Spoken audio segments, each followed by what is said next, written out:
Hello guys, this is my second video, and I'm talking about what's going to happen with Rob Van Dam. He's coming back, I think on the 14th of July, I think it's the 14th or the 21st, Money in the Bank, and I just wonder what's going to happen, because think about it logically, they've had people return before. Think about The Rock. Prime example. The Rock returned 2 years ago, and we saw him, albeit about 15 times. So, in order for the WWE to get people excited, they need to keep them excited after his first return. Because think about it. The Rock returned in 2011 at WrestleMania. Everyone was screaming, literally. Everyone was screaming, and then he stayed on for a couple of weeks, and then we didn't hear about him for like a year, and then he came back. So if this happens with Rob Van Dam, another, not obviously as big as The Rock, but another big star,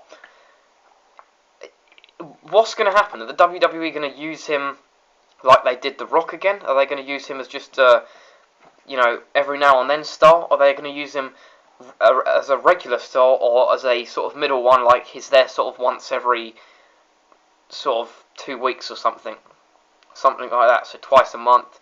Maybe he has the odd match on Raw, a bit more than The Rock did, but a bit less than like the average performer. Think about it. Is he going to be used like this? Because if he is, to be fair, what's the point of making him return? I read an article, the guy's tired, he's worn out, he didn't really like TNA, so obviously WWE is a lot stricter than TNA. So just think about it like that. He didn't like TNA. He was worn out and tired. So if the WWE make him do every single night, he's going to get tired, and he's probably going to not even want to wrestle anymore. But they need to book him very, very, very, very, very, very, very carefully. Because, think about it, if he is booked too little like The Rock, people are going to soon forget about him. But if he's booked too much, people are going to they might even get bored, you never know. Now, I'm not saying, because I love Rob Van Dam, ECW legend right there, one of the best of the best, but they need to book him correctly. They need to give him the same amount of matches as, I reckon, the same amount of matches as sort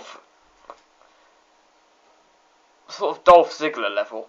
Because if you think about it, Dolph Ziggler isn't having a match every single Monday Night Raw. It's sort of he might have a match week 1, a match week 2, and then have a break, and then a match week 4, something like that.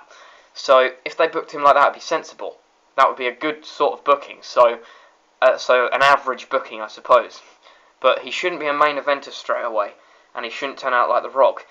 And the problem is, if Rob Van Dam returns and cashes in at, say, Money in the Bank or something, and he wins the briefcase, honestly, without sounding selfish, because I want him to return, I can't wait, it's kind of a bit too early. If this guy's returning at Money in the Bank and he grabs the title, someone else deserves that a bit more, don't they? Someone like Daniel Bryan, or somebody like Kane, if he was ever in it, or Dolph Ziggler again.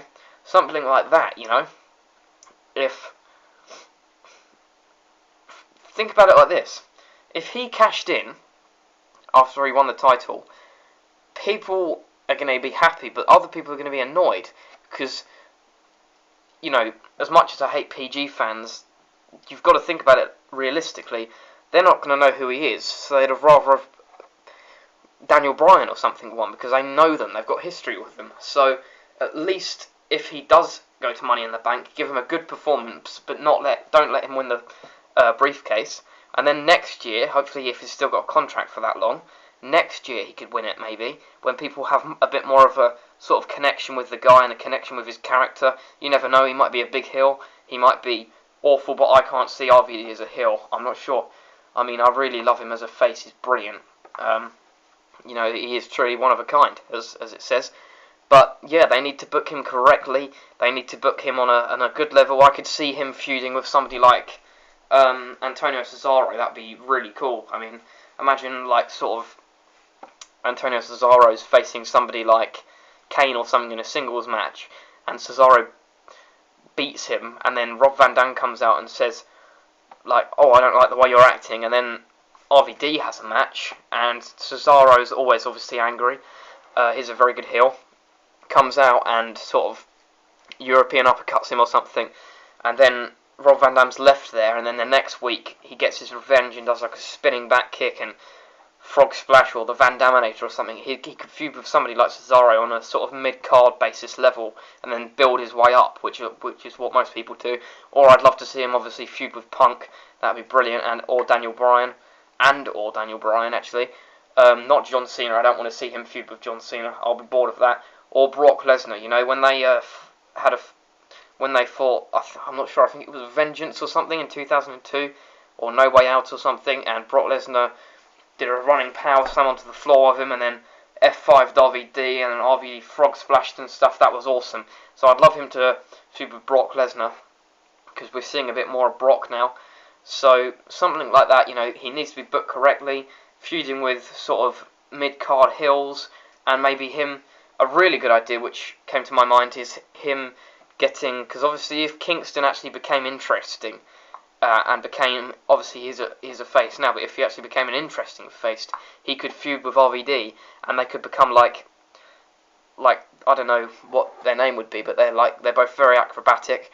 RVD's big for an acrobat, to be honest. You know, is 235, so that'd be interesting. And yeah, I can see him getting tag team titles with Kingston, actually, somebody like that.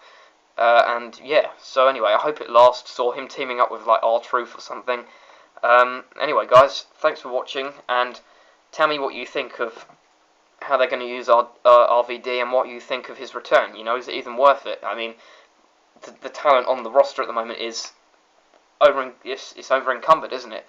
I mean, you've got CM Punk, Daniel Bryan, Kane, The Big Show, Wade Barrett, Big E Langston. Now he's pretty good. Dolph Ziggler, Jericho. You know, when's it going to end? So tell me what you think. Thanks, guys.